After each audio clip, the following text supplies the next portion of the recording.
നമ്മുടെ സഹോദരിമാരുടെ ഏറ്റവും വലിയ കുഴപ്പമാണ് 7 മണിയാകുമ്പോൾ ടി വിയുടെ മുമ്പിൽ വരും. 7 മണിയാകുമ്പോൾ ടി വിയുടെ മുമ്പിൽ വരും. 7 മണിയാകുമ്പോൾ ടി വിയുടെ മുമ്പിൽ എന്താ ഇത് ഹരിചന്ദനം തീർന്നാൽ എന്തടി, ദാ വന്ന് കിടക്കയല്ലേ കുങ്കുമപ്പൂവ്. 3ാമത്തെ എപ്പിസോഡിൽ തന്നെ എൻ്റെ മനസ്സങ്ങ് കലങ്ങിപ്പോയി ഷെയ്ഖേ. ഇന്ന് എവിടെ പോയിരുന്നാലും നമ്മുടെ സഹോദരിമാരുടെ ചർച്ച എന്താ?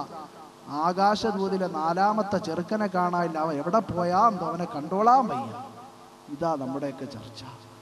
എന്നിട്ട് അവസാനം കിടക്കയിലേക്ക് വന്നു കിടക്കുമ്പോ ജന്ന, സ്വർഗം ആഗ്രഹിക്കുന്നവർ. അങ്ങനെ പാടില്ല.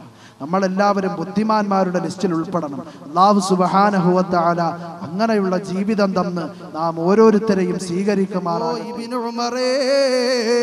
നീ ദുനിയാവിൽ ജീവിക്കുമ്പോൾ ഒരു വിദേശിയെ പോലെ ജീവിക്കണേ. അല്ലെങ്കിൽ ഒരു യാത്രക്കാരനെ പോലെ ജീവിക്കണേ. ഇബ്നു ഉമറേ, വഉദ്ദ നഫ്സക മിൻ അസ്ഹാബിൽ ഖുബൂർ.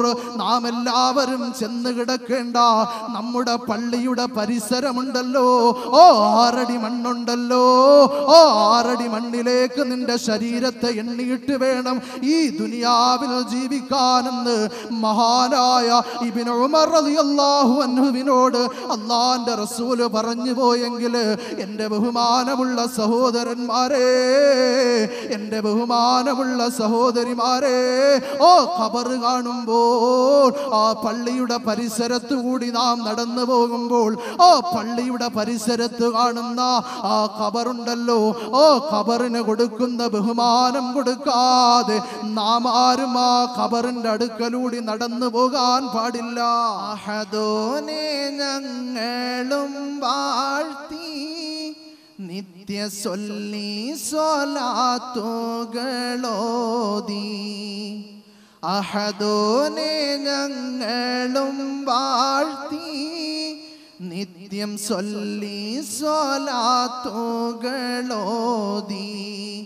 അറിവുകൾ നേരുന്ന അഹദായ റഹ്മാനെ അലിവോ നീ അറിയിക്കണേ. നിത്യം കരുണ നീ ചൊരിക്കണേ. ആരംഭ പോനീല ആറ്റൽ റസൂലുള്ള അറിവിൻ്റെ പൂമലരേ. നബി സയ്യിദ് പൂന്തണിയേ. അല്ലാഹുവിന്റെ റസൂല് പറയുന്നു, എൻ്റെ ഉമ്മത്തിന്റെ ആയുസ് വെറും 60-നും 70-നും ഇടയിലാണെന്ന് അല്ലാഹുവിന്റെ റസൂല് പറയുമ്പോ എൻ്റെ ബഹുമാനമുള്ള സഹോദരന്മാരെ, നമ്മൾ 60-ഉം 70-ഉം 80-ഉം 90-ഉം 100-ഉം വർഷം നാം ജീവിക്കുമ്പോൾ ഇനിയും ഒരുപാട് വർഷം എനിക്ക് ഈ ദുനിയാവിൽ ജീവിക്കണം, ഒരുപാട് സമ്പത്തുണ്ടാക്കണം, ഒരുപാട് പേരുണ്ടാക്കണം, ഒരുപാട് കാലം എനിക്ക് നേതാവായിട്ട് ഈ ദുനിയാവിൽ കഴിയണമെന്ന് നീ ചിന്തിച്ചുകൊണ്ട് ഈ ദുനിയാവിൽ ജീവിക്കുമ്പോൾ നാളത്തേക്ക് വേണ്ടി നീ ഒരുപാട് കാര്യങ്ങൾ ഈ ലോകത്ത് നീ തയ്യാറാക്കി വെക്കുമ്പോൾ വഫൗഖ തഖ്ദീരിനാ ലില്ലാഹി തഖ്ദീറു വഫൗഖ തദ്ബീരിനാ ലില്ലാഹി തദ്ബീറു. നാളത്തേക്ക് വേണ്ടി നീ ഒരുപാട് സമ്പത്ത് ഒരുമിച്ച് കൂട്ടിയിട്ട് നിന്റെ ബാങ്ക് ബാലൻസ് ആയിട്ടിടുമ്പോൾ ഇന്ന് രാത്രി എങ്ങാനും എൻ്റെ ബഹുമാനമുള്ള മുസ്ലിമേ നമുക്ക് പറയാൻ പറ്റോ? ഈ വാള് പറഞ്ഞു തീർക്കുമെന്ന് നമുക്ക് പറയാൻ പറ്റോ? ഇന്ന് രാത്രി നമ്മുടെ വീട്ടിലേക്ക് ചെന്ന് കയറിയിട്ട് നമ്മുടെ ഭാര്യയുമായി സന്തോഷത്തോടെ കഴിയാൻ, നമ്മുടെ മക്കൾക്ക് ചുടുചുംബനം കൊടുക്കാൻ, നമ്മുടെ മാതാപിതാക്കളെ സ്നേഹിക്കാൻ, നമ്മുടെ കുടുംബക്കാരെ സ്നേഹിക്കാൻ ഇന്ന് രാത്രി നിനക്ക് വീട്ടിലേക്ക് എത്തുവാൻ കഴിയുമോ എന്ന് പറയാൻ പറ്റോ മുസ്ലിമേ? ഗ്യാരണ്ടി ഇല്ലാത്ത ലോകത്ത് ഒരേ ഒരു സാധനമുണ്ടെങ്കിൽ അത് മനുഷ്യനല്ലേ. വേറെ എന്ത് സാധനം നാം കടയിൽ ചെന്ന് വാങ്ങിയാലും അതിന് ഉറപ്പോടുകൂടിയുള്ള ഗ്യാരണ്ടി തരില്ലേ? നമുക്ക് പറയാൻ പറ്റോ?